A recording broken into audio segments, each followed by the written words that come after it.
Hello everyone, my name is Shannon Grigid to 11 STEM students. Nice experience of. For you as a STEM students, what math anxiety do you experience and how do you overcome it? For me, facing math anxiety is very difficult to challenging. As a STEM student, math is a very difficult subject to learn. And if you learn the concept, you really don't get to skip the class. And even if you go to answer, tend to hindi na lang answer because of had to po mag-judge ang person. And how do I overcome it is, so times day by day na mag-lecture about subject, I realized na hindi ko siya focus ng life, hindi ko mahadlok hindi ko kung math skills, kaya we all make mistakes man. And kung ano po, if na-overcome ko lang ko siya sa times na hindi natin naman ako nasa. When it's almost time for math, how do you feel? Like na ginamot, wala at gaganahin. At the same time, pagkaan kay what if na ay mga random quiz, random question, or recitation. Kasi if pa-answer ko din.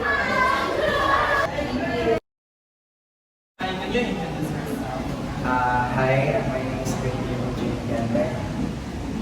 Okay, here's the question. For you as a STEM student, what math anxiety do you experience and how do you overcome it? The math anxiety that I experience is regarding with exams.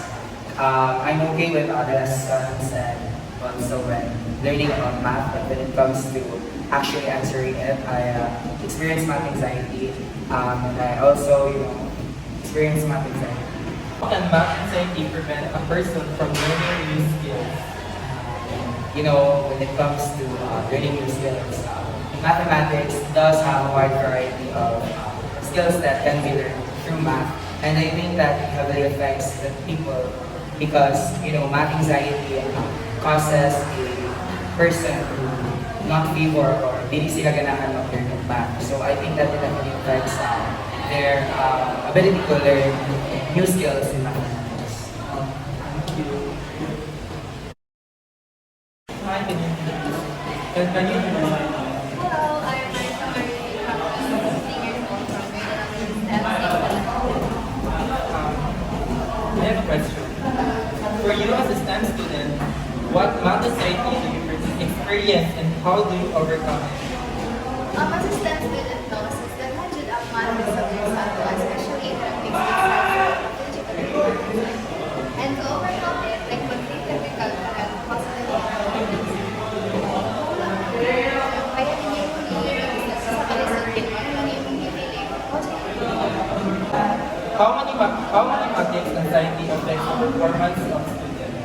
nang iwan ng math anxiety, so ma-affect dyan ang performance. Kaya ko during math class, iba na yung ask, gusto yung answer. Pero kay mahadlong sila nga, what if halay, sumunod na ng math anxiety, so na mag-dilip ito, wala sila participation, wala sila active participation, so wala sila wala sila engagement sa class nito, actually sa makadalawang learn, di ba, there are other people na maka-learn pag nag-engage.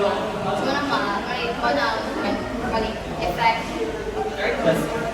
When it's almost time for math, how do you feel? Math anxiety.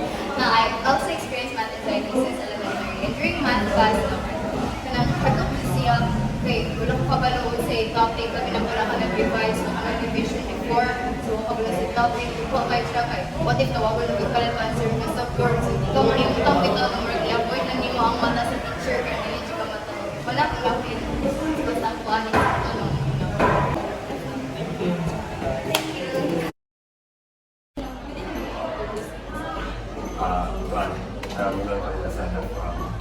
Grade 12 second. First question. For you as a STEM student, what math anxiety do you experience and how do you overcome it? Well, like, siguro mga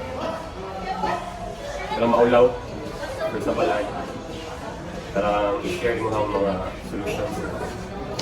How mathematics anxiety affects the performance of students?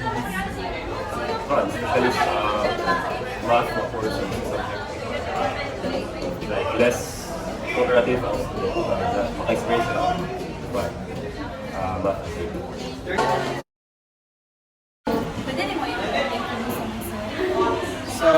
Raven Arisma from grade 12 STEM, St. Patrick. So ang first question is, for you as a STEM student, what math anxiety do you experience and how do you overcome it?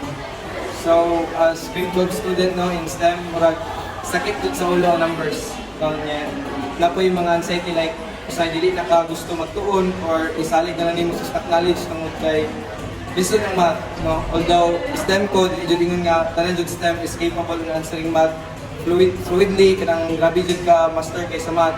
Pero STEM, focus yun among study sa math, yan, aning kamot din nga makatubag po sa math questions. Next is, how mathematics anxiety affect the performance of students? Actually, para sa ako, dili mo gina-enjoy ra jud namo. No? Actually sa grade 12 STEM, murag himuon na namo murag dili man nga duwa-duwa ang pag-eskwela, pero ang math is enjoy lang namo ang learning experience namo. Yeah. Sa grade 11 pa mi kuan kanang nindot jud approach ang teacher. Actually, ang amo kong experience sa math jud ang kanang word nga anxiety magdepende po na sa maestra nga magtudlo.